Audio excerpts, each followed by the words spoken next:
tubuhnya menolak apa namanya keberadaan nasabnya itu sendiri. Contoh ya, jadi yang pertama adalah bisa dengan perbuatan maksiat, muncul pada tubuhnya adalah perbuatan maksiat. Sudah banyak kasus, maaf ya, ini bukan fitnah, juga adalah mungkin di Cianjur, mungkin di Cirebon, Habib Toha bin Yahya, maaf, sampai dengan menurut akal logika itu adalah tidak masuk akal. Seorang habaib, ngaku habaib, kemudian dia punya jemaah, sampai jemaahnya itu maaf sekali, ini juga bukan, ini hanya untuk menyatakan dari apa yang saya katakan tadi, bahwa Ba'alwi itu membatalkan nasabnya sendiri, dengan tubuhnya, dengan perbuatannya, dengan ucapannya, dengan pemikirannya, tadi semua ya. Ini hanya contoh saja, contoh kecil ya tadi semua. Tapi kenyataannya ini adalah, maka saya tidak setuju bahwa kasus ini adalah oknum tadi semua, karena hampir memiliki kesamaan tadi semua ya. Nah, ini satu adalah contoh adalah perbuatan, dengan perbuatan muncul perbuatan maksiat pada tubuhnya.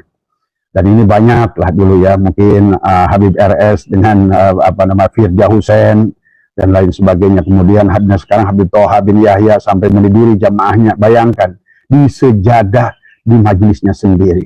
Ini di luar nalar. Saya tidak melihat kambing pun demikian. Ya, dimanapun berada, semoga semuanya senantiasa ada dalam kebahagiaan. Pada sore hari ini, kebetulan Abah baru saja pulang, sahabat-sahabat, ya, para ustadz, para kiai, kita diskusi, ya, dan kita sepakat bahwa sesungguhnya nasab Ba'alwi kepada baginda Nabi, sebetulnya yang adalah membatalkannya adalah Ba'alwi sendiri. Maka oleh karena itu, sahabat, saya mengajak kepada siapapun dan dimanapun, marilah kita senantiasa menjaga keademan, ya, kita jaga apa namanya kesatuan dan persatuan. Jangan sampai kasus ini adalah menimbulkan apa namanya perpecahan yang lebih besar dari semua ya. Tetapi pada kesempatan ini saya sesungguhnya, kami adalah yang apa namanya menentang Ba'alwi ini adalah, apalagi yang Abah selalu sampaikan adalah hanya semata-mata menjawab ya tadi semua dari pertanyaan-pertanyaan sahabat-sahabat dimanapun berada. Yang kedua adalah yang disampaikan oleh kami adalah fakta. Maka saya selalu katakan, apa yang disampaikan oleh Abah silakan bantah kalau ada fakta yang bisa membantahnya. Dan sebetulnya demikian juga saya tahu adalah hati sanubarinya apa namanya Kiai Imaduddin juga sama. Pada dasarnya apa yang dilakukannya adalah untuk kebaikan tadi semua ya. Maka niat kebaikan ini jangan sampai ditanggapi adalah perkara yang tidak baik. Maka sesungguhnya saya selalu menegur dari pihak yang apa namanya menolak nasab Ba'alwi ini adalah jangan sampai adalah membuat fitnah-fitnah tadi semua. Apapun yang disampaikan, dan saya menyaksikan hampir semua video daripada kiai-kiai ataupun para apa namanya ahli-ahli yang menolak Ba'alwi ini, semuanya tidak ada yang menyampaikan keburukan. Maka tidak ada dari pihak kami penuduhan Hawari, tidak ada penuduhan Wahabi, tidak ada kita mengatakan bahasa biasa binatang, apa namanya Dajjal dan lain sebagainya, tidak ada. Ya, sebetulnya yang kita sampaikan adalah justru pembelaan tadi semua. Dan sesungguhnya inilah yang juga barangkali buat para sepuh, ya mohon maaf, inilah beda adalah apa namanya Gen Z ini adalah memang beda ya. Maka bukan hanya urusan nasab, sesungguhnya nanti dalam termasuk urusan amaliyah, orang-orang sekarang ini adalah semakin cerdas tadi semua. Dan yang selalu dicari oleh mereka adalah bukti dan fakta, bukan fitnah. Jadi tidak bisa untuk Gen Z sekarang ini adalah pada saat sesuatu itu sudah disampaikan, walaupun katakanlah sudah surah wal istifadah, tapi orang-orang sekarang itu nggak ada, selalu ingin bukti dalam segala hal. Maka inilah yang barangkali harus dipahami oleh semuanya, dan harusnya adalah ditanggapi dengan positif. Apa yang barangkali dimulai ini adalah dari tesis Kiai Imaduddin, maka bahaslah ilmiah dengan ilmiah. Jadi bukan marah-marah, bukan lain sebagainya. Jadi pahami ya. Jadi banyak yang menuduh ke saya ini adalah Abbas itu adalah pengadu domba umat, pengadu domba, pemecah belah. Tidak ada. Nah, yang saya sampaikan itu adalah baik sejarah maupun tentang dakwah mereka, adalah semuanya yang saya tanggapi adalah memang dari ucapan-ucapan mereka. Maka saya berharap sebetulnya kepada kiai-kiai sepuh yang barangkali memang harus juga memahami adalah Gen Z ini berbeda dengan pada saat penjenengan dulu, pada masa-masa muda. Orang kita dulu adalah orang senantiasa mudah menerima, ya tadi semua. Tapi sekarang ini beda, tadi semua. Sekarang ini anak muda sekarang selalu mencari, gitu kan tadi semua. Maka apalagi yang berkaitan dengan nasab, yang dikaitkan kepada Dzurriyyat Rasul yang agung, yang memiliki implikasi yang sangat luar biasa tadi semua, ya.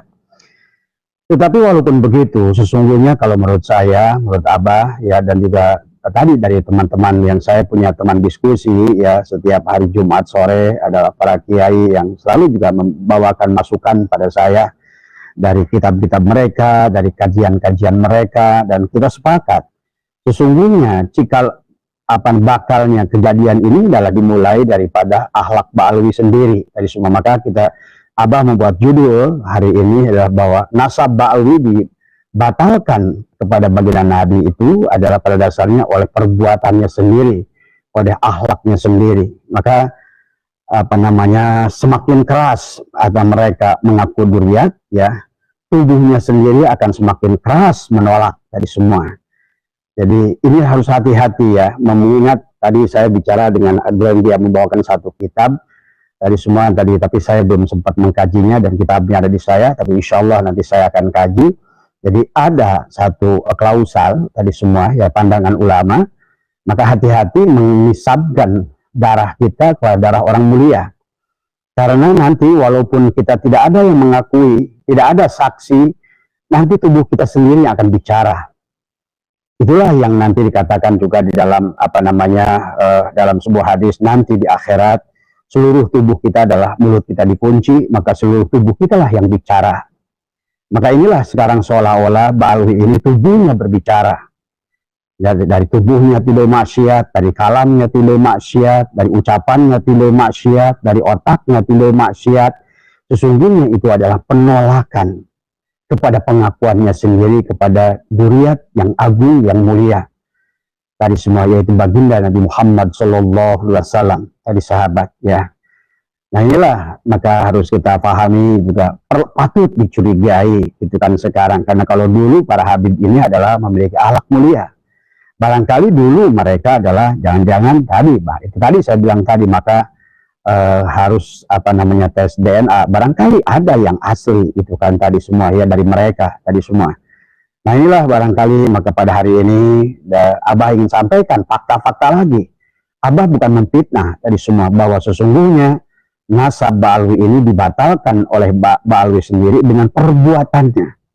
Dan ternyata tadi saya diskusi dengan para kiai itu ada sepakat, karena nanti saya akan bacakan kitabnya, kalau nanti saya sudah siap baca semua, natijahnya saya sudah ketemu, gitu kan tadi. Ternyata sebagian kecil itu yang saya tangkap, bahwa pada dasarnya pada saat seseorang menisbatkan adalah darahnya kepada seseorang yang mulia, walaupun tidak ada yang membantahnya, dia sendiri yang akan dia mulutnya adalah dirinya akan membatalkannya tadi semua dengan ucapannya, dengan perbuatannya, dengan sikapnya yang sesungguhnya dia itu sudah memberitakan tubuhnya menolak keberadaan nasabnya itu sendiri. Contoh, ya, jadi yang pertama adalah bisa dengan perbuatan maksiat, muncul pada tubuhnya adalah perbuatan maksiat. Sudah banyak kasus, maaf ya, ini bukan fitnah, juga adalah mungkin di Cianjur, mungkin di Cirebon, Habib Habib Yahya, maaf, sampai dengan menurut akal logika itu sudah tidak masuk akal. Seorang habaib, ngaku habaib, kemudian dia punya jemaah, sampai jemaahnya itu maaf sekali, ini juga bukan, ini hanya untuk menyatakan dari apa yang saya katakan tadi, bahwa Ba'alwi itu membatalkan nasabnya sendiri dengan tubuhnya, dengan perbuatannya, dengan ucapannya, dengan pemikirannya tadi semua, ya. Ini hanya contoh saja, contoh kecil, ya, dari semua. Tapi kenyataannya ini adalah, maka saya tidak setuju bahwa kasus ini adalah oknum tadi semua, karena hampir memiliki kesamaan tadi semua, ya. Nah, ini satu adalah contoh adalah perbuatan, dengan perbuatan muncul perbuatan maksiat pada tubuhnya. Dan ini banyak lah dulu, ya, mungkin Habib RS dengan Firja Hussein, dan lain sebagainya. Kemudian sekarang Habib Thaha bin Yahya sampai meniduri jamaahnya. Bayangkan, di sejadah di majelisnya sendiri.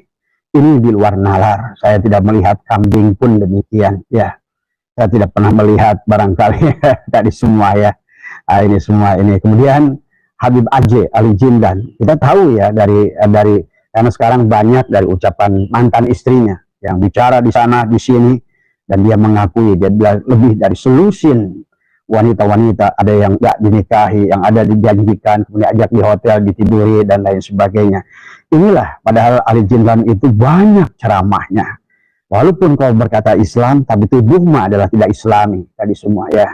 Ini sebetulnya yang harus dipahami oleh sahabat-sahabat pendukungnya. Abah nggak apa-apa dimaki oleh kalian. Yang kalian belum paham, nggak apa-apa. Abah nggak ada masalah, tadi semua ya. Tadi semua ya, Abah bahagia saja dari karena masalah. Karena yang Abah ingin sampaikan ini adalah fakta-fakta yang harus kita adalah belajar untuk cerdas memahami tentang keadaan ini tadi semua ya. Kemudian apa namanya, dengan ucapannya, banyak Habib Rizik itu adalah dengan ucapan-ucapannya yang luar biasa, sehingga dulu menghina ulama NU adalah karena memang Habib Rizik itu adalah apa namanya, dari PAM Swakarsanya Pak Harto yang dibentuk menjadi FPI. Di awal memang saat itu Gus Dur lagi kuat akan menghalangi Gus Hasan untuk menjadi ketua PBNU. Seolah pesan istana saat itu Gus Dur itu mati atau hidup dari semua. Maka disitulah mulai perseteruan antara Gus Dur dengan apa namanya dengan Habib Rizik. Tapi sesungguhnya desainnya adalah di belakang dari semua. Tapi inilah juga yang saya harus katakan, ulama yang sesungguhnya ulama. Maka kenapa katakan al ulama innama yakhsyallaha min ibadil ulama. Ulama yang sesungguhnya adalah yang takut pada Allah. Dia nggak takut dengan Pak Harto, dia nggak takut dengan Habib Rizik. Maka sekarang ulama-ulama NU yang justru sebaliknya tadi semua ya, berpihak kepada Habib Rizik, kepada Habib Thaha Alawiyah, ini sungguh aneh sesungguhnya. Saya pertanyakan tentang keulamaannya tadi semua. Apalagi nanti saya live nanti malam bicara tentang kebangsaannya. Karena masalahnya sekarang ini bukan hanya mereka adalah karena mengaku Duriat ini, kalau menurut Abah setelah diselidiki sejarahnya adalah sebetulnya adalah nanti ke depannya planning jangka panjangnya adalah penguasaan bangsa ini sebenarnya. Kalau kita pahami satu step demi step ya, dan sangat terstruktur dan masif tadi semua ya. Nah inilah termasuk Habib Rizik mengatakan Gus Dur adalah buta mata, buta hati. Allahu Akbar tadi semua. Nah inilah ya yang harus juga, kalau namanya para orang-orang Indonesia yang justru malah membela mereka itu, kalau menurut saya aneh. Tapi saya tidak menyalahkan kalian. Silahkan, itu hak kalian tadi semua. Cuma bagi kita pun adalah sama. Dan makanya sebenarnya kalau Habib-Habib ini mau tes DNA, sudah selesai sebetulnya, biar cepat. Mereka nggak mau tes DNA, sahabatku, karena tahu mereka itu sebetulnya bukan ya. Dan pada dasarnya kalau mereka itu adalah Duriat, apa yang harus ditakutkan? Toh saya ini asli dari semua. Sama ketika Anda membawa emas ke toko, Anda tahu itu asli, kenapa Anda takut tadi semua dengan mengetes emas itu kadarnya tadi semua ya. Tapi kalau mengaku-ngaku emas, tapi ternyata besi yang berkarat, ini tadi saya bilang tadi, kau 1000 kali mengaku emas, ternyata ada besi yang digalvanis, muncullah karat. Nah inilah, karat inilah perkataan yang buruk itu seumpama karat. Perbuatan yang buruk adalah seumpama karat. Dan saya melihat tadi semua baik dari yang paling lembutnya maupun sang bawah, itu punya karakter yang sama ya. Nah inilah yang harus dipahami oleh semua, tadi semua sahabat-sahabat semua. Lihat dengan yang kedua adalah Habib Rizik itu, sihat itu adalah, kalau menurut saya RS ini sangat licik tadi semua ya. Dan selalu mengadu domba umat tadi semua. Padahal dia adalah hanya hamba politik yang selalu digunakan. Lihat dalam pilkada gubernur DKI, dalam pilpres, dalam apa. Ini sebenarnya juga harus dipahami oleh kalian semua ya. Adalah inilah ya, aduh gimana saya ngomongnya tadi semua. Membutuhkan ketajaman hati untuk melihatnya tadi semua. Kemudian lihat dari liciknya Habib Rizik, dia berkata gunakan HP untuk memfitnah. Karena pada saat kita tidak menguasai TV mainstream kayak TV One, kayak TV Metro dan lain sebagainya, dia bilang gunakan HP-mu tadi semua ya untuk memfitnah, kemudian sebarkan, luaskan, ulang-ulang tadi semua. Kemudian kalau ada kebaikan dari orang-orang, kemudian inilah apa namanya, gunakan HP untuk memfitnah lawan politiknya atau yang tidak searah dengan perjuangan Habib Rizik tadi semua ya. Karena kita tahu bahwa Habib Rizik ini kenapa berkelompok orang-orang yang Anda bisa sebutkan lah, tahu semua ya, yang punya hajat untuk khilafah di Indonesia. Padahal kita tahu khalifah yang pertama saja, Abu Bakar itu diracun, Umar itu ditusuk, Utsman itu ditusuk, Ali itu ditusuk, bahkan sampai Ali bin Abi Thalib harus perang dengan istri tercintanya Rasulullah, berarti mertuanya sendiri, Aisyah. Karena dia putri Abu Bakar, dia lawan tadi semua ya. Dan kemudian nanti lanjutnya adalah dengan perang Siffin, kemudian juga terjadilah perang Karbala tadi semua. Begitu bagaimana Yazid kalau tidak salah, maaf saya kalau saya sebutkan nama, begitu kejamnya dia adalah membunuh Hasan dan Husain tadi semua. Jadi coba kalau Anda berpikir tentang khilafah, sungguh aneh karena bangsa ini didirikan ada satu nusa, satu bangsa, satu bahasa, didirikan oleh orang-orang pemuda-pemuda putra-putri Indonesia dari berbagai suku bahasa, dan agama. Kalau Anda jadikan agama ini khilafah, berarti begitu ini berdiri khilafah, akan perang kita dengan Jawa, dengan Bali, karena mereka Hindu, tadi semua. Kita akan perang Sulawesi, kemudian dengan Sulawesi sebelahnya, satu Islam, akan perang NTB dengan NTT, satu Islam, satu Kristen, dan tidak bisa. Karena semua berdiri di tanah ini adalah punya jasa, dan mereka semua ya. Maka Habib Rizik mengatakan adalah gunakan HP untuk memfitnah orang-orang yang tidak sejalan dengan dirinya. Kemudian buatlah fitnah dan sebarkan. Kemudian kalau ada kebaikan jangan disebarkan. Tapi kalau ada keburukan sekecil apapun, buatlah fitnah itu lebih besar, sebarkan, kirimkan terus. Ini coba. Apakah mungkin menurut Anda pemikiran semacam ini datang dari seorang zuriat Rasul? Tadi coba pikirkan ya. Tadi semua. Nah, saya bilang tadi, sesungguhnya Ba'awi itu dibatalkan oleh Ba'awi sendiri. Tadi 1000 kali dia mengatakan saya manusia, tapi giginya penuh dengan darah pampir, ya nggak bisa. Tadi semua, ya. Jadi kalau seandainya mungkin kayak Habib-Habib dulu yang begitu baik, yang begitu soleh, berilmu, ya makanya adem ayem aja sebetulnya. Tadi semua, ya. Dan inilah yang harus difahami oleh juga para muhibbinnya. Dari semua, jadi jangan samakan, ini udah beda kalau menurut saya, sangat jauh berbeda. Saya juga baca kitab-kitab habaib tadi semua ya, tadi semua. Jadi kalau menurut saya sangat jauh, ini yang harus ditanyakan. Maka disinilah karena tadi ibaratkan besi ngaku emas, kemudian tumbuh karat, ya wajib dites ulang tadi semua ya. Dan inilah yang harus difahami. Kemudian RS mengatakan lagi kalau ada gelar kehormatan, gelar akademik, apakah doktor, profesor, kiai, ajengan, jangan disebutkan, biar mereka kelihatan orang bodoh. Ini licik, ini semua, tadi semua ya. Kalau ada kesalahan kecil, besarkan, tadi semua. Tadi semua. Kalau ada persoalan besar, viralkan, tadi semua. Ini kan datang dari tadi semua ya. Yuwaswisu fi sudurin nas minal jinnati wan nas ya. Kemudian juga dengan ucapan Habib Rizik yang mengajak perang. Tadi semua, ayo perang, tadi semua ya. Ingat, ngajak perang kepada umat Nabi Muhammad. Bukankah kita berkata, kalau memang Anda dilihat tadi semua, harusnya adalah bagaimana mengayu, wahai tadi semua bangsa Indonesia, kamu percaya kepada saya boleh, nggak percaya kepada saya boleh. Tetapi saya ingin selalu mengajak kebaikan pada kalian. Maka saya adalah hanya ingin mendakwah pada kalian, tadi semua. Coba, kalau bisa begitu, tadi semua. Ini bukan sebaliknya. Tadi, bagaimana Habib Rizik mengajak perang, asah golok, asah badik, asah parang, ini sebenarnya udah masuk kepada KUHP. Ini adalah ngajak perang, ini makar sebetulnya. Dan kalau udah makar, tujuannya adalah menggulingkan pemerintahan yang sah. Tadi semua ya, sebenarnya sudah banyak. Ini cuma saya juga bingung kepada pihak MUI, kepada pihak pemerintah. Karena inilah semuanya sahabat. Di Indonesia ini nggak lepas dari permainan mereka. FPI ini adalah punya Cendana, kemudian juga maaf HTI ini punya Cikeas di semua ya. Kemudian Panji Gumilang itu punya Pak Wiranto dan beberapa banyak orang tadi semua ya. Kita semua walaupun itu ditutupi ada faktanya begitu. Maka begitu ini permukaan naik ke atas, hanya orang-orang politik kayak Ibu Irma kayak tadi yang bisa bicara tadi semua ya. Yang lainnya tidak bisa bicara. Kan tadi semuanya juga punya tujuan masing-masing dan menggunakan mereka, tapi mereka nggak sadar mereka menggunakan para habaib ini sebetulnya sedang menggunakan mereka. Nah, ini tadi semua. Tapi karena mereka kan ada kepentingan, bukan nusa, bukan bangsa. Tadi semua, para pejabat-pejabat kita inilah kepentingannya diri sendiri, tadi semua. Nah, tidak sadar sekarang sudah sampai kepada membuat kerusakan di tanah air ini, ya.